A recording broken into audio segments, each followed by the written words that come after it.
பிறந்து சிறந்த மொழிகளிலேயே சிறந்தே பிறந்த மொழியாகிய என் அன்னை தமிழுக்கு என் முதற்கண் வணக்கத்தை தெரிவித்துக் கொண்டு, என் ஏற்றந்தனை ஊக்கப்படுத்திக் கொண்டிருக்கும் என் அன்பு ஆசிரியர் பெருமான்களின் நல்லாசியுடன் சுதந்திர போராட்டத்தில் தங்கள் இன்னுயிரை நீத்த தியாகிகளை பற்றி இந்த தனுவின் காவியத்தின் ஒரு சில வரிகள் இதோ.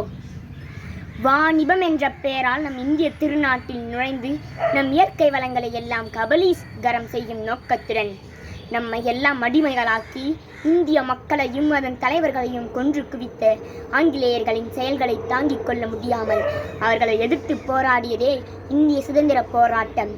திருநெல்வேலி காட்டாங்குளம் சீமையின் ராஜா மாவீரன் அழகுமுத்துக்கோன் வரி கொடுக்க மறுத்த காரணத்தால் ஆங்கிலேயரின் பீரங்கி வாயில் வைத்து சுடப்பட்டதும், புரட்சி வீரன் புலிதேவன் வரி கொடுக்க மறுத்த காரணத்தால் ஆங்கிலேயரின் அடக்குமுறையால் அல்லல்பட்டதும், வரி கொடுக்க மறுத்த பாஞ்சாலங்குறிச்சி பாளையக்காரர் வீரபாண்டிய கட்டபொம்மன் கயத்தாறு என்ற இடத்தில் தூக்கிலிடப்பட்டதும் இந்திய சரித்திரத்தில் கருப்பு நாட்கள் அல்லவா.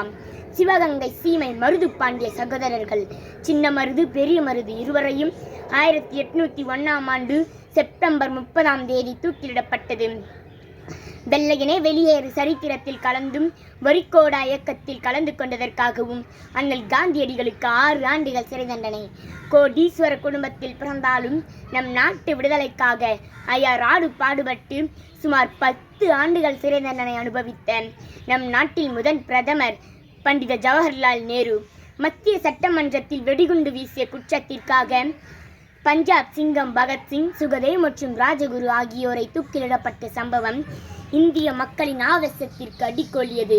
கோபாலகிருஷ்ண கோகலே, இரும் மனிதர் சர் வல்லபாய் பட்டேல், ஏழை பங்காளர் கர்ம வீரர் காமராசர், கோவை சிறையில் வாடி அங்கே மாடுகளுக்கு பதிலாக செக்கிழுத்த வாவு சிதம்பரம் பிள்ளை, தனது எழுத்துக்களாலும் கவிதைகளாலும் தீவிரமான நாட்டுப்பற்றை உருவாக்கிய மகாகவி பாரதியார், தொழுநோயை சிறை கொடுத்த பரிசாக எண்ணி வெளியே வந்த சுப்பிரமணிய சிவா, மடிந்து வரும் நிலைவரினும் தடியடிகளை தாங்கி கையேந்தி எனது கொடியை காப்பேன் என்ற திருப்பூர் குமரன், கொடூரன் கலெக்டர் ஆசுரையை கொன்று தன்னையே சுட்டுக் கொண்ட வாலிபன் வாஞ்சிநாதன், இந்திய இராணுவ தளபதி நேதாஜி சுபாஷ் சந்திர போஸ், இன்னும் ஆங்கிலேயர்களின் தொட்டக்களினால் ரத்தம் சிந்திய எத்தனையோ கணக்கான தியாகிகளை எப்படி நம்மால் மறக்க முடியும்?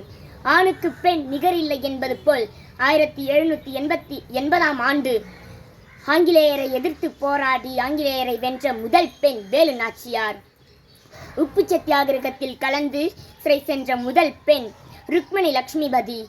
தனது சொத்தை விற்று சுதந்திர போராட்டத்திற்கு செலவிட்ட தென்னாட்டு ராணி என்று காந்தியால் அழைக்கப்படும் கடலூர் அஞ்சலையம்மாள். உப்பு சத்தியாகிரகத்தில் கலந்து பிறந்த குழந்தையுடன் கைது செய்யப்பட்ட SN சுந்தராம்பாள். சிறைச்சாலை சென்றாலும் சிறைச்சாலையை கல்விச்சாலையாக மாற்றி அங்குள்ள பெண்களுக்கு கல்வி வழங்கிய அஞ்சுகத்தம்மாள். இவர்கள் மட்டுமல்லாமல் எண்ணிலடங்கா வீரர்களின் பட்டியல் எத்தனையோ என கூறி பெற்ற சுதந்திரத்தை பேணி காப்போம். வாழ்க இந்திய மக்கள், வளர்க இந்திய தேசம். இன்னும் ஒன்றை கூறிக்கொண்டு விடைபெறுகின்றேன். முயலும் வெல்லும், ஆமையும் வெல்லும், முயலாமை என்றுமே வெல்லாது. ஆதலால் முயன்று கற்போம் கல்வியை, பறைசாற்றுவோம் நம் இந்திய திருநாட்டின் சுதந்திரத்திற்காக அரும்பாடுபட்ட தியாகச் சிலர்களை என கூறி விடைபெறுகின்றேன். நன்றி, வணக்கம். வந்தே மாதரம்.